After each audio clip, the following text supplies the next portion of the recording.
Ayan, so hindi raw umaandar yung outdoor unit mga katek. So gagawa natin ngayon ng paraan yun. Medyo mapapalaban tayo ngayon for outdoor board repair of Daikin split type inverter. Ayan, so what's up mga ka-RGS? Okay, so ngayon mag-ano tayo ng Daikin, magre-repair ng board. Okay, kasi hindi umaandar yung outdoor unit nya. Ayan o, nasa kagubatan ng likod. Kaya yun, may mga insekto dito possible. Ito, may mga langgam yan kanina. Tapos ito may mga itlog sa ilalim ng itlog ng gagamba. So buksan natin to para atin na itong ma-check. Ayan. Ayan. So nabaklas na natin yung kanyang terminal block. At ngayon baklasin natin yung board. Dahil hindi naman siya maiangat doon dahil napakaraming wiring na kailangan tanggalin sa baba. Kailangan natin tanggalin yung kanyang main chassis cover, front cover. Ayan. So mapapalaban tayo din mga kaibigan. Oh.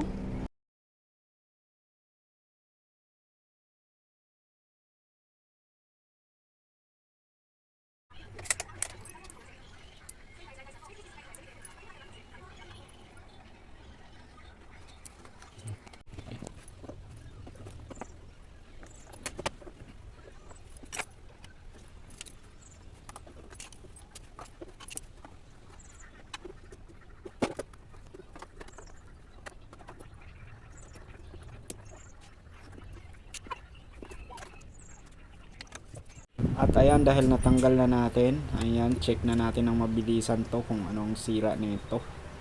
Ayan, so gumamit tayo dito ng digital na tester. Ayan, so may tatanggalin lang tayo dito to confirm kung sira ba talaga to. Ayan, so vacuumin at soldahin na natin.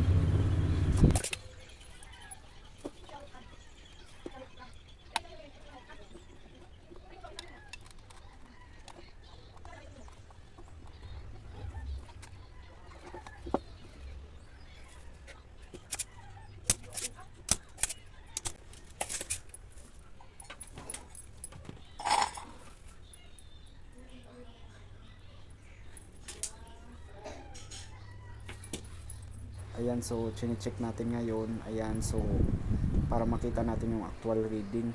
Ayan, so 3.64. Okay, so sira nga siya.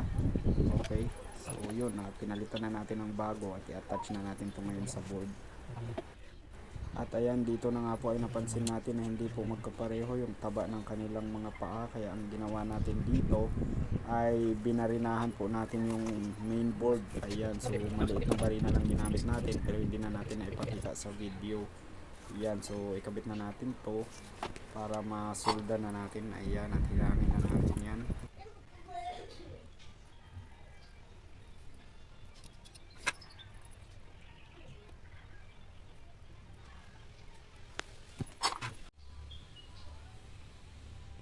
Ayan, so ito actual parameter reading na naman tayo habang nakakabit na yung pyesa sa board.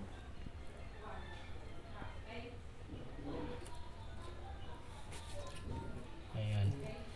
So nagbago siya ng konti kasi nakakabit na sa board, pero hindi kagaya kanina na 3 lang talaga yung reading.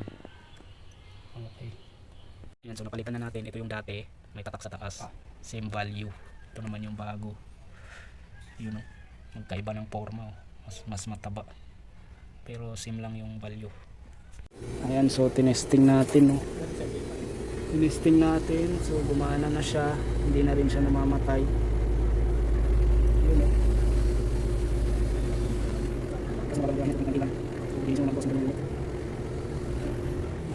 Ayan, so tuloy-tuloy na yung andar niya, hindi na siya namatay.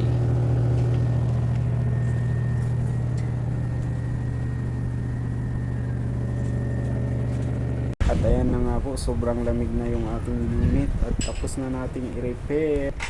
Ayan, nasa normal operation na siya.